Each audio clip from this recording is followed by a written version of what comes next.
Breaking news! The Lagena brothers have just found something that made them shudder, and the once buzzing dig ended abruptly. What terrifying mystery have they concealed? The reality they discovered might never be accepted by the world. The History Channel's popular reality series, The Curse of Oak Island, has come under fire in recent weeks following the discovery of some centuries-old indigenous artifacts, which prompted local officials to shut down a large portion of the show's dig operation, causing several archaeologists to be sent packing. Fans are already speculating as to whether the Laginas and their crew will ever experience a return to normalcy, not to mention the future of Oak Island. During the final dig on the island, the Lagena brothers and their crew unearthed a bizarre find leading to the closure of Excavation. While the Lagena brothers and metal detector specialist Gary Drayton have mostly found mud, wood, and other metal implements on the 140 acres of the purportedly cursed Oak Island, they have also found a number of rare artifacts. But what precisely are these insane discoveries they managed during the final excavation in the whimsical realm of Oak Island? There is yet another challenge for the men on the Curse of Oak Island. In an effort to prevent them from digging on the island, the Canadian government intervened. Finding underground entrances to what they think is the riches was the objective, though. Regrettably, bureaucracy is getting in the way. The team discovered what could have been a hidden room next to the garden shaft. Doug engaged Dumas Contracting Limited to come in and work as excavators to dig them down and into these potential chambers. He did this by giving them a call. They think they have discovered pathways leading to a potential hidden treasure on the island. The crew was forced to wait since it would take 50 days to descend 75 feet as a result. They thought they may have just discovered a network of tunnels and chambers leading to the fabled hidden wealth. Additionally, they think one of the artifacts they discovered was of Viking provenance, which is much older than they had anticipated. But there is a new issue now. The hire of excavators, according to the Canadian government, indicates that the Lagena brothers require a mining warrant. Even though they are not officially mining, red tape has once again turned the authorities against the crew searching for wealth. Not all fans, though, appeared shocked. The Canadian government wants to stop a group of well-documented gold diggers from blindly rebuilding a wooden shaft that descends to an unknowable depth on an island where 6 treasure hunters have already perished doing the same thing. And they're the bad guys in this situation, a fan wrote on Reddit. The Canadian government has already meddled with the Lagena brothers' search for treasure on the Curse of Oak Island. They stopped conducting a significant portion of the island's excavation work in 2021. The Lagena brothers' crew discovered many hundred-year-old indigenous artifacts at this time. The crew found First Nation Mi'kmaq pottery fragments on the island during Season 9. Marty Lagena stated in an episode at the time that they would avoid using archaeological techniques as they awaited the outcome of the situation. The only change that came as a consequence was a tightening of the show's rules. The brothers switched from conventional archaeological approaches to unconventional digging tactics at that time. This season they improved on that by mapping out places beneath the island using modern technology, allowing them to locate hints and potential entrance routes without needlessly excavating. But the excavation led to a fresh dispute with the Canadian authorities. Will obstacles keep standing in the way of the Lagena brothers' search for the lost fortune on the Curse of Oak Island? Who knows? In the 6th season episode Voyage to the Bottom of the Cenote, things take a worrying turn as treasure seeker Marty Lagena makes the optimistic but hasty declaration, "Here we are in H8. We're going to keep looking. What may possibly fail?" When metal detecting specialist Gary Drayton discovers a possible top pocket discovery amid the loot, the squad has no notion of the fate that is about to befall them. Coming from the more optimistic of the 2 treasure-hunting Lagena brothers, these words have an especially ominous ring to them. In a recent episode, the action in the Money Pit area came to a similar sudden halt when someone found what could be a bone fragment. The more the Lagena brothers and their team excavate, the closer they reach the legendary treasure. It's been almost a decade since they worked on unearthing the truth, but unfortunately they never reached such a great height until now. This season left them, and their fans shocked when they brought such discoveries to the audience's platter. However, things will take to the next level in The Curse of Oak Island Season 10, Episode 25, when the new discoveries connect all the pieces together. So, are they close to locating the treasure? Well, fans are curious to learn this. And the hits keep coming. The next episode will solve another enigma. On Lot 5, Laird Niven resumes his excavation work. The crew will search for the secret buried beneath the triangle-shaped marsh as they move on. The team will continue digging, but they will soon get startling information that links Lot 5 to the triangle-shaped marsh. When the crew keeps digging in Money Pit, they'll also discover a remarkable discovery. They are now more prepared than ever to solve the puzzle. Marty, Craig, and Charles have been getting ready to down the 82-foot shaft for the past week. The crew didn't think there could be a tunnel underneath the shaft's terminus, since one of the sides kept sinking. They chose to independently verify it despite this theory. Charles made the decision to go first and offer his services to everybody, but he had to go through specialized training first in order to achieve this. He descended and observed the garden shaft's dropping corner. After what he had seen, the group decided to dig at the bottom to see if there were any potential tunnels nearby. Marty, though, placed a hold on it.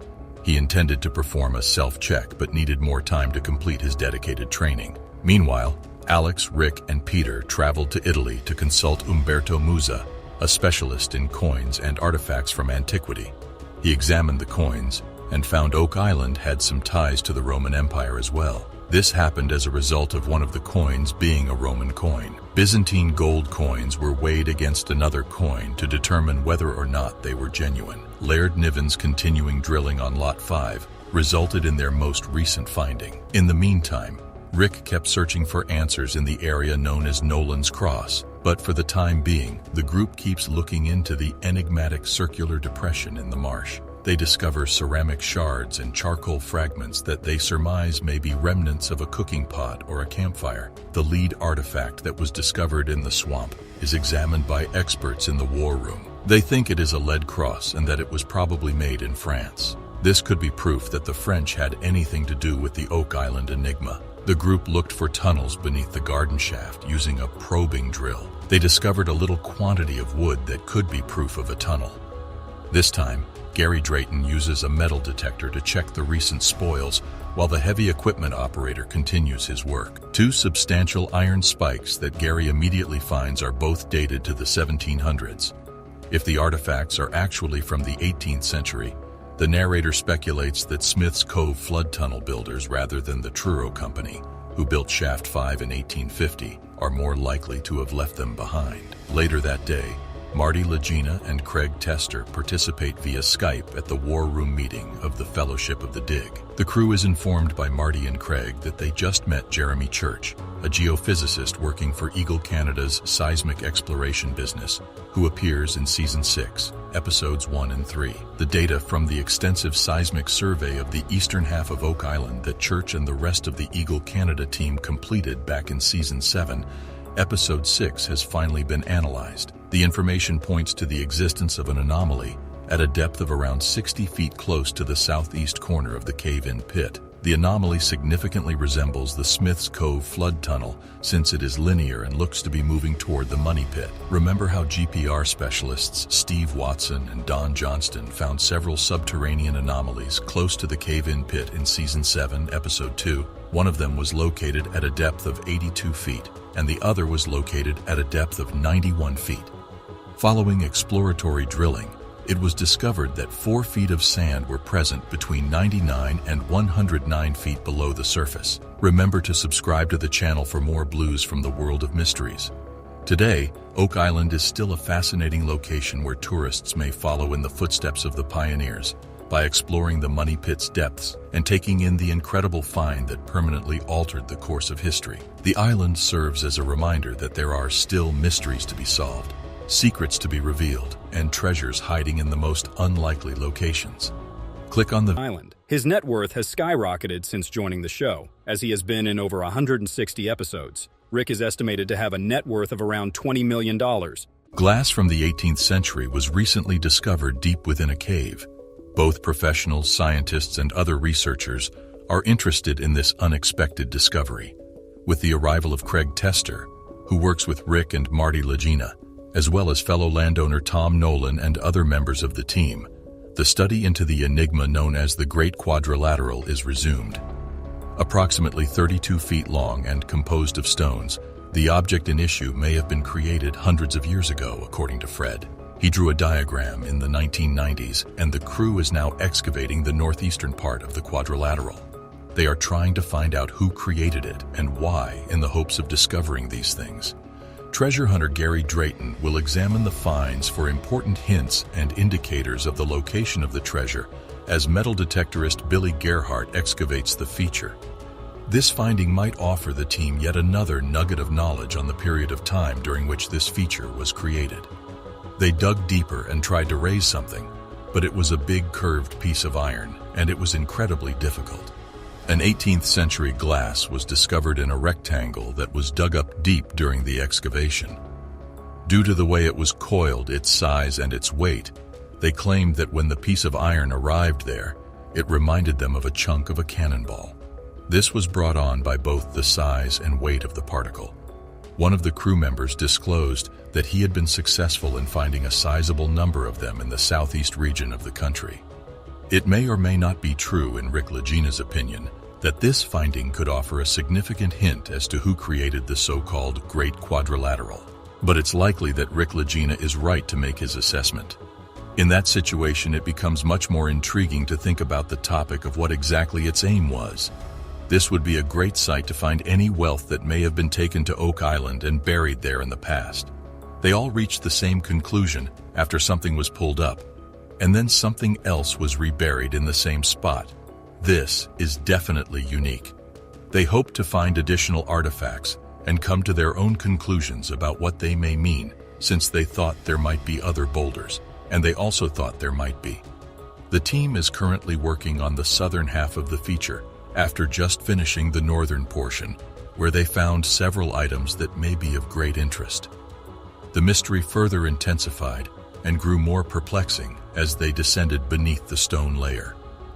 The metal detecting expert Gary Drayton and the Oak Island historian Charles Barkhouse continue to snoop around on Samuel Ball's property in the 8th episode of the 4th season, The Mystery of Samuel Ball, and turn up a number of intriguing artifacts.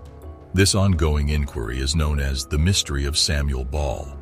Drayton and Barkhouse find a dandy button, a sort of button that was often worn on garments in the 1700s, near the start of the tale.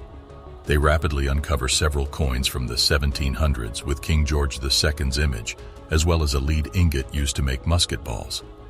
Drayton had the idea that all of these artifacts might be the remains of a military encampment after discovering what looks to be a metal tag from the bottom of a revolver with a name etched on it, which some online academics think may have been Samuel Ball's own name. Drayton's discovery of another object leads to the development of this theory. These campers from the 18th century either left their own treasure behind or were searching for hidden wealth. The only thing concerning Oak Island in the 1700s about which there is complete certainty is that there was a great deal of activity going on there. In the 4th episode of Season 7's The Lucky 13, Gary Drayton and Charles Barkhouse revisit Lot 21 to see if they can uncover any new information. In reality, they are successful in finding a pair. The first thing they find is an 1800s British halfpenny coin. The next thing they find is a brooch with a detailed design of a rope and a leaf on it. Marty Lagena will take some time to count the number of branches on the leaf after he has finished polishing the brooch. There are a total of 13 of them. This is a reference to the crew finding the Appeal to Heaven flag in the Lost and Founding episode from the previous season of Lost and Founding. The flag was flown from George Washington's own ships. The picture showed a pine tree with 13 different branches. A carving of a tree with 13 branches has been carved into a rock on Oak Island's northern side. Additionally, the number 13 is believed to have some form of significance, and the Knights Templar, an organization that is already closely associated with many of the artifacts found on Oak Island, are said to be connected in some way. Gary Drayton and his metal detecting team once more find evidence of activity on the island in the 17th century in Dead Man's Chest, the 2nd episode of the 5th season of The Curse of Oak Island. This time, the activity may have been from the military, potentially from pirates, or even from both. The crew finds a 17th century musket ball that was used in weapons before discovering what they think is a Maravedi. The enthralling tale of persistent search culminates in a horrible final excavation that rewrites history and challenges the human imagination. Prepare to be astounded because reality is more magnificent than your wildest dreams. It's the Lagena brothers again. During the final phase of excavation at Oak Island, they made a terrible discovery with their crew. On the 140 acres of the supposedly cursed Oak Island, the Lagina brothers and metal detector expert Gary Drayton have primarily discovered clay, wood, and metal implements. But they have also discovered a number of rare artifacts. But what precisely are these insanity-inducing discoveries they make during the final Oak Island excavation? As we unearth each piece of treasure discovered in the final section of The Curse of Oak Island, the truth becomes apparent. When the excavation reached a depth of 190 feet, a subterranean vault that had been concealed for a long time was discovered. There was an overwhelming sense of surprise and disbelief. The group cautiously entered the room as their pulses raced in anticipation. Inside its dimly lit confines, they witnessed an extraordinary sight. In front of them was a glittering tableau of extraordinary wealth, comprised of piles of gold and silver coins, antique artifacts, and priceless diamonds. The treasure was quickly estimated to be worth billions, making it one of the most significant discoveries in history. The artifacts disclosed a rich history, connecting Oak Island to antiquity and validating long-debated hypotheses. As news of the discovery spread like wildfire, it attracted the attention of historians, archaeologists, and treasure hunters all over the globe. As specialists dedicated their time to discovering the treasure's origins and legends, Oak Island became the focal point of the investigation. The Lagina brothers have spent their entire 9-season tenure searching for treasures buried on the island by the Knights Templar, British soldiers, or even Spanish pirates. In the Season 1 finale of The Curse of Oak Island, titled The Find, metal detectorist Steve Zazulik discovered a 8-inscribed coin while investigating a swamp. Later, it was determined that it was a copper Spanish 8 maravedis coin from the 17th century. In the Season 2 premiere, Once In, Forever In, the coin was cleansed and examined, revealing that 1652 was inscribed on the reverse. Additional examination of the coin revealed that it had been lost in the marsh for hundreds of years and was not a recently deposited object. All indications pointed to the fact that this was a legitimate historical discovery, the first of many throughout the program. Could this inconspicuous copper coin be evidence of previously undiscovered pirate treasure? The Lagina brothers appeared to be on the right track in their search for Oak Island's concealed wealth. In the second episode of the second season, Return to the Money Pit, treasure hunter Gary Drayton discovered not one, but 2 distinctive treasures while metal detecting. He made his first discovery near Oak Island's shore. Drayton and his associates discovered a button from a 17th century military officer's uniform, although it is unknown to which military it belonged. However, it could be evidence that the military was responsible for some of the confidential information on the island. In the interim, Drayton and his companions discovered their second find of the day in a nearby forest. A small coin that appeared to be a 17th century maravedi similar to the one discovered in the season finale of the previous year was concealed in the soil. Compared to other coins, however, this one was substantially smaller, perhaps the size of 2 maravedis as opposed to 8. Even though they are small, these incredible discoveries may point to a larger treasure hidden on Oak Island. In the third episode of the second season, The 8-Pointed Star, Gary made 2 astounding scientific discoveries. This time, Drayton and his companions discovered 2 17th century King Charles II Britannia coins buried beneath the pebbles and pyrite strewn along the coastline. One of the coins clearly displayed the year 1771 on its surface, indicating that they were centuries ancient. Where did these 17th century coins originate? They may have been abandoned by treasure hunters in a hurry, or more fervently, could they have been abandoned on Oak Island by a wealthy gang that came there to conceal their loot? Undoubtedly, the Oak Island team would need to conduct additional investigation. Diver and treasure hunter Tony Sampson cleaned the coin and observed what appeared to be a cross pattern on one side. This peculiar cross may be the emblem of the Knights Templar, who established one of the earliest global financial systems in the 13th century. Could this coin have been used for finance by the Knights Templar?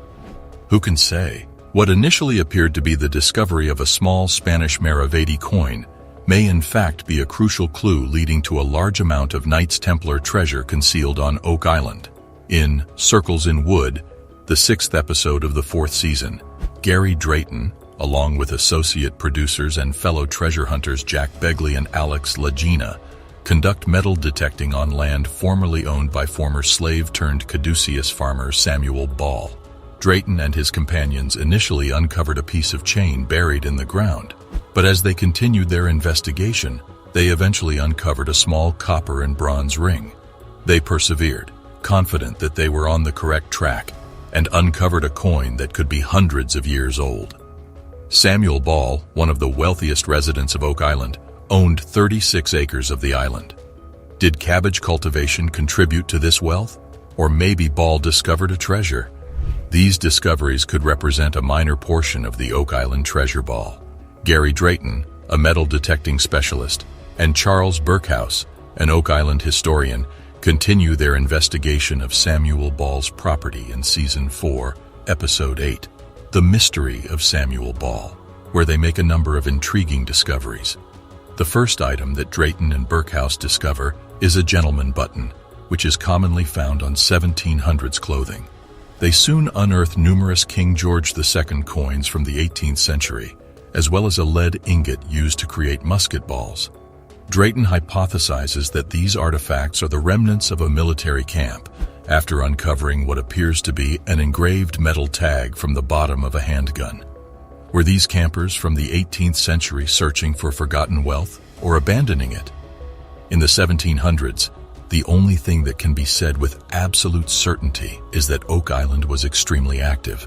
In Blood is Thicker, Episode 15 of Season 4 of The Curse of Oak Island, Gary employs a metal detector to examine the objects Rick and Marty Lagina had unearthed at the Gal 1 excavation site.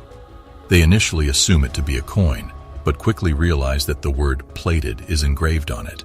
Dr. Laurie Vanderlande, an expert in antique valuation, examined this spherical object and concluded that it was most likely a gold-plated button from a 17th or 18th century British military uniform. When the Lagina brothers discover a large metal hinge with drill marks in the same location, this becomes considerably more plausible. Dr. Vanderlande examined it and concluded that it was from the same time period. Even more intriguing is the fact that it was frequently used as a hinge on treasure chests. Even if it originated from a ship that used the hinge for a different purpose, it is still a very intriguing discovery because it raises the question of what lies beneath Oak Island. In Dead Man's Chest, the second episode of the 5th season, Gary Drayton and his metal detecting team once again discover evidence of 17th century participation on the island, which may have been caused by the military, pirates, or both. Soon after discovering a 17th century musket projectile which was used in cannons, they find what appears to be a Maravedi, which is identical to the one found in the Season 1 finale, The Find. This coin is unique because it has been cut into tiny pieces. Oak Island entered a new era when the dust subsided and the significance of the discovery became apparent. The long-held legend had finally come true, permanently altering the fate of the island. Oak Island. Specific museums, exhibits, and research facilities have emerged, revealing the island's enthralling history and incredible discovery story. The Oak Island treasure symbolized human perseverance and the ceaseless pursuit of the unknown. It served as a monument to the ability of the human spirit to solve even the most difficult challenges. The island's name would endure in the annals of exploration and treasure hunting, inspiring future generations to investigate unresolved mysteries. Remember to subscribe to the channel for additional blues from the mysterious universe. Today, Oak Island is still a fascinating destination where tourists can follow in the footsteps of the early explorers by exploring the Money Pit's depths and witnessing the astounding discovery that forever altered the course of human history. The island serves as a reminder that there are still mysteries to be solved, secrets to be uncovered, and hidden treasures in the most unlikely places. The island serves as a reminder that there are still mysteries to be solved, secrets to be uncovered, and hidden treasures in the most unlikely places. Tap the video links that appear as there is much to learn about Oak Island. Click now and we'll meet you there in a moment. The Oak Island team steps back so that the Dumas Contracting Company team can start drilling in this episode. The business is ready to start the job and has everything it needs. Is it possible that new things will be found? How did the team get past problems to reach their goal? The most important question is, where is the wealth that was buried? Stay tuned as we keep looking for the treasure that has been hidden for a long time. Early in the morning, the drilling company starts by planning how to dig the yard shaft all the way down. For about 6 hours, the flooded water has to be drained out of the garden shaft. Then, debris and artifacts have to be pulled out, wood sets have to be added, and the tube underground has to be made clear enough to be explored. The first step in the process seems to be putting together a very strong and useful tool called the hammer grab, which weighs more than 3 tons and is used for digging. After the dig, the team plans to build new 8-foot-tall wooden levels to try to link to the confirmed but still unexplored tunnel.